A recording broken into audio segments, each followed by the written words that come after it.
فائدے کے لیے لفظ جمہوریت استعمال کرتے ہیں. رکن تحریک انصاف اکبر ایس بابر وہ بھی انہوں نے اعلان کیا ہے وہ چیلنج کریں گے، لگتا ہے آپ کو ان کو ریلیف ملے گا یا پھر پاکستان تحریک انصاف کے لیے کوئی ایک بڑی مشکل سامنے آ سکتی ہے؟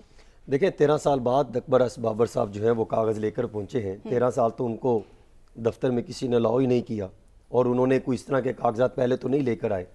تو اب دیکھتے ہیں کہ وہ اگر election commission of Pakistan office میں وہاں پر اکبر ایس بابر صاحب اپنے تحفظات اور اپنے اعتراضات لے کر وہاں پہنچتے ہیں تو وہ اس کو کس طریقے سے دیکھتی ہے.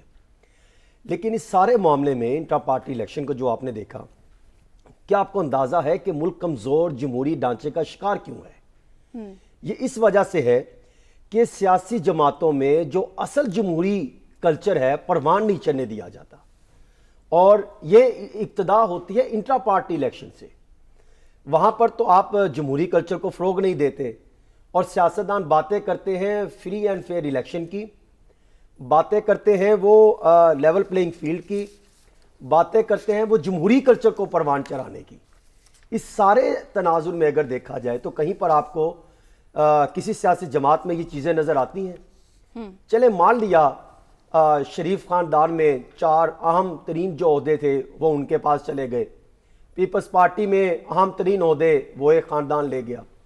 ہم تو کہتے تھے کہ چلے معروثیت کو آپ ختم کریں گے، اور معروثیت کو جس طرح پی ٹی آئی کہتی ہے وہ معروثیت کو ختم کیا.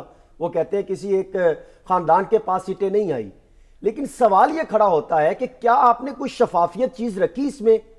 اگر آپ نے شفافیت کی بات اپنی انٹرا پارٹی کلچر میں نہیں دکھائی، اگر آپ نے میرٹ کے مطابق اقدامات نہیں کیے، تمام چیزوں کو رازداری میں رکھا، خفیہ رکھا، تو پھر یہ تو اس سے بڑا سوال کھڑا ہو جاتا ہے. سوال کو تو نظر انداز نہیں کیا جا سکتا. اب یہاں پر یہ دیکھنا ہے کہ جب معاملہ الیکشن کمیشن آف پاکستان میں جائے گا تو وہ اس سارے معاملے کو اس کو دیکھنے کے بعد وہ کیا رائے بناتے ہیں. کیا ان کے لیے قابل اعتماد یہ الیکشن ہوگا؟ اگر نہیں ہوگا تو وہ اس پر کون سا فیصلہ سنا سکتے ہیں؟ یہ آئندہ آنے والے دنوں میں پاکستان تحریک انصاف کے لیے ایک مشکل تو ضرور کھڑی ہوتی دکھائی دے رہی ہے. اور پھر اس کے ساتھ ساتھ دیکھیں کہ یہ ایک ٹیسٹ کیس بھی ہے دیگر سیاسی جماعتوں کے لیے جو اتنے تکنیکی بنیادوں پر پی ٹی آئی کے لیے مشکلات کھڑی کی جا رہی ہیں. تو ہو سکتا ہے کہ اس کے بعد اگر نون لیگ اور پیپلز پارٹی کے اندر سے بھی کہ اس طرح کی آوازیں کھڑی ہونا شروع ہو گئیں تو یہ ان پارٹی کے لیے بھی مشکلات کا باعث بن سکتا ہے. اور رہی بات کہ جس طریقے سے عادل برائے صاحب نے بھی یہ بات کہی کہ مسلم لیگ نون یہ دعوے کرتی ہے کہ انہوں نے شفافیت نہیں رکھا، انہوں نے بالکل چور دروازے سے چیئرمین منتخب کر لیا. ان سیاسی جماعتوں میں بھی یہی ہوتا رہا. بات یہ ہے کہ شہنشاہ کے خلاف، بادشاہ کے خلاف کون اٹھتا ہے کہ میں آپ کے سامنے آنا چاہتا ہوں؟ ان کے پاس اگر کوئی آواز اٹھا بھی لے، اگر کوئی کاغذ جمع کروا بھی دے تو اس کو اگلے ہی لمحے پارٹی سے آؤٹ کر دیا جاتا ہے. تو یہ تو پارٹی میں جمہوریت کلچر تو کہیں نہیں دکھائی دیتا.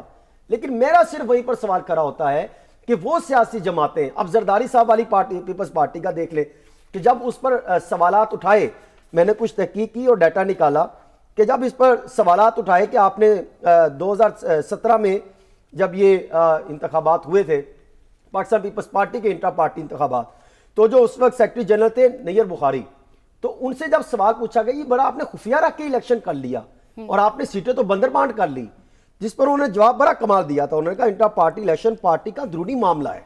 اس وقت انہوں نے اس کو بھی اندرونی معاملہ قرار دیا تھا اور انہوں نے کہا کہ ہم اس پر مزید بات نہیں کر سکتے کہ یہ خفیہ رکھا یا نہیں، ہم نے انتخابات کرا لیے. تو اس وقت بھی الیکشن کمیشن آف پاکستان کو اس پر سوالات اٹھانے چاہیے حسن صاحب بالکل یہ اندرونی مسئلہ ہے ہی، لیکن آپ کو کیا لگتا ہے کہ پاکستان تحریک انصاف کی جانب سے یہ اچھا اقدام تھا بیرسٹر گوہر علی خان کی جو ان کے لیے ایک چوائس تھی؟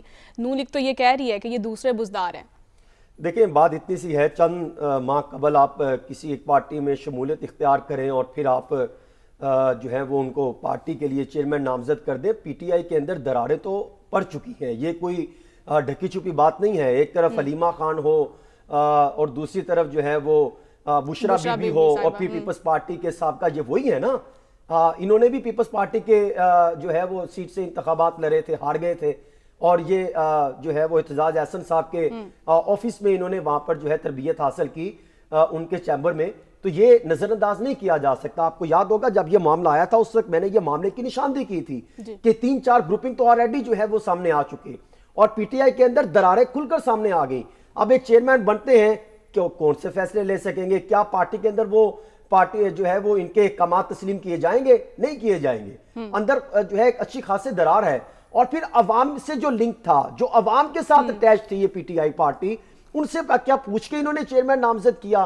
اگر آپ نے ایک شخص کی انا سے ہی فیصلے کرنے ہیں, ایک شخص کی جو ہے وہ یک طرفہ پوزیشن پر ہی فیصلے کرنے ہیں, وہ تو ہم دیکھتے آئے ہیں جو اپریل 2022 سے شروع ہوا تھا.